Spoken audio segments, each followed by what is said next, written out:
نحمده ونصلي على رسوله الكريم اما بعد فاعوذ بالله من الشیطان الرجیم بسم اللہ الرحمن الرحیم۔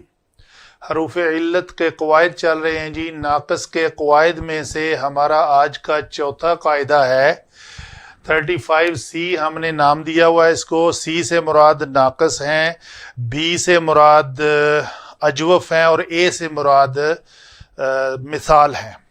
تو آگے 1 2 3 دیا ہوا نمبر۔ تو یہ چوتھا قاعدہ آج کا ہم کیا پڑھ رہے ہیں کہ جو حرف علت لام کلمہ میں مضموم آ جائے، تو یہ ہمارا ناصرہ ینصرو کے وزن پہ کلمہ ہے دعاوا یدعو، تو یہ یقیناً دعاوا واو جو ہے لام کلمہ ہے اور متحرک مضموم آ گیا ہے۔ تو کیا کرنا ہے جی آگے؟ اور ماقبل بھی مضموم ہو تو اس کا ماقبل عین کے اوپر بی ضمہ آ گیا ہے جی، کنڈیشن تو پوری ہو گئی ہے، تو اس کی حرکت کو حذف کر دیتے ہیں۔ تو ہم نے کیا کیا، اس حرکت کو ہم نے حذف کر دیا، تو یہ لفظ بن گیا یدعو، مزید کچھ کرنے کی گنجائش نہیں ہے، قاعدہ پورا ہو گیا۔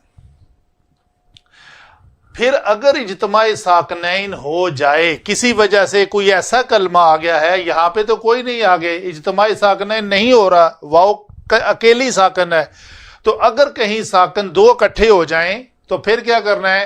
تو ان میں سے حروف علت کو گرا دینا ہے۔ حروف علت کو گرانا کیسے ہے وہ بھی میں تھوڑا سا بیان کرتا ہوں۔ آگے دعوا یدعو یدعوانی یدعوونا، جمع مذکر غائب کا صیغہ آ گیا ہمارے پاس یدعوونا۔ تو دیکھتے ہیں کنڈیشن پھر پوری ہو گئی، لام کلمہ میں حرف علت مضموم آ گیا ہے اور اس کا ماقبل بھی مضموم ہے، کنڈیشن ہماری پوری ہو گئی۔ تو ہم دوسرے سٹیپ میں ادھر سے ہم جب ادھر آئے تو ہم نے کیا کیا، اس لام کلمہ کی حرکت کو ہم نے حذف کر دیا۔ جب حذف کیا تو پتہ چلا اجتماع ساکنین بھی ہو گیا ہے، تو اجتماع ساکنین میں سے ہم نے کس کو گرانا ہے؟ ظاہراً ہمیں دونوں واو نظر آ رہی ہیں، ٹھیک ہے جی، تو دونوں واو میں سے کس واو کو گرایا جائے، یہ ایک سوال ہے۔ اس سوال کا جواب لینے کے لیے ہم سیم ٹائم ادھر آتے ہیں، ٹھیک ہے جی۔ یرمیون تھا، یرمیونا میں بھی ہمیں نہیں، یہ قاعدہ وہاں پہ سیم نہیں ہے، میں اس کی بات نہیں کرتا۔ تو یہاں پہ کیا ہوا کہ اس دونوں واو میں سے کون سی واو گرانی ہے، اس کا جواب کچھ علماء لکھتے ہیں کہ مادہ کی واو ڈراپ کر دو، مادہ کا جو واو ہے وہ حذف کرو۔ تو مادہ کا واو تو یہ ہے، ٹھیک ہے، یہ بات بالکل صحیح ہے، واو اسی کو ہی ہم نے ختم کرنا ہے، اس واو کو نہیں کرنا۔ اچھا، دوسری نشانی یہ ہے کہ اصل تو ہمارا کلمہ ہی یہی تھا یدعو، اصل تو یدعو یدعوان یدعوونا میں جو واو نون آئی ہے وہ تو ہماری یدربو یدربان یدربونا میں بھی وہ واو آ جاتی ہے، تو اس واو کو ہم ضمیر کہتے ہیں، ضمیر مبنی ہوتی ہے، وہ گرے گی نہیں۔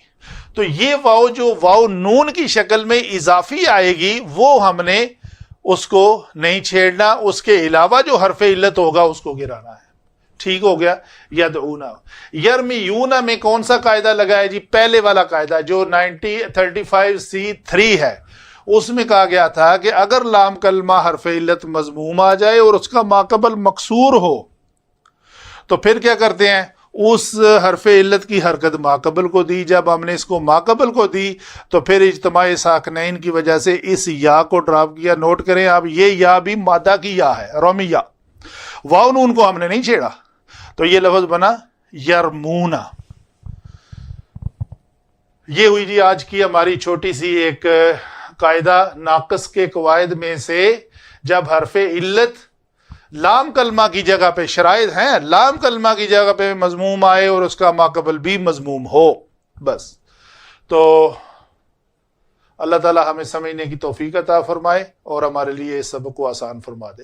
وما علینا الا البلاغ۔